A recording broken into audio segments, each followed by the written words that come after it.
Well, Carp fans, 8:15. You know, we've seen a lot of carpy action just right in front of us.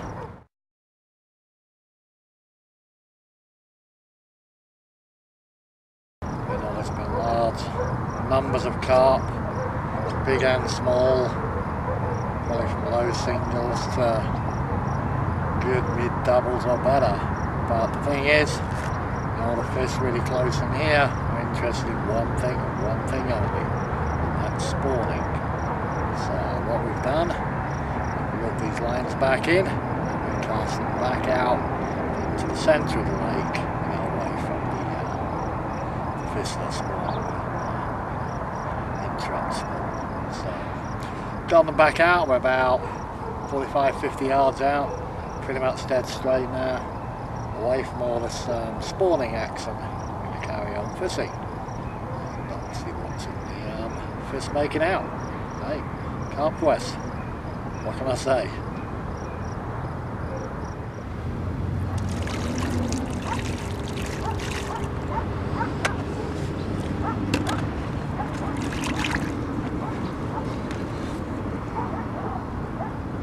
Well, Carp fans, 9:30, baking in the sun, thinking about packing up and heading home, and then we're going to run.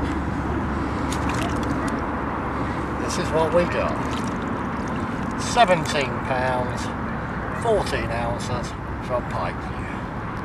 What a fish. Look at that. What a nice fish.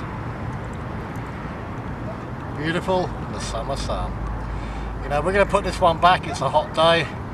Maybe another half hour, see if we can get another one out, and then probably pack up and go home. CarpQuest, Colorado.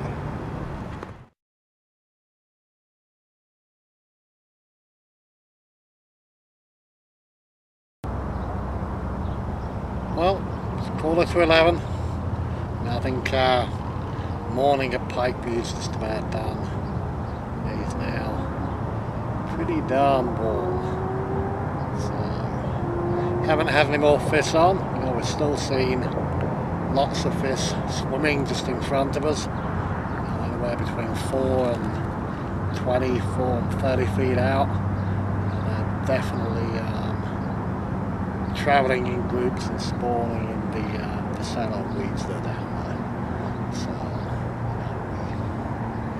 we're fishing maybe 40-50 yards out, way beyond the spawning beds, trying to give the carp a little bit of peace whilst they're doing the business. We had that one on 17-14, so that was definitely a bonus. But I think, you know, it's probably almost time to go home. So from CarpQuest, Colorado.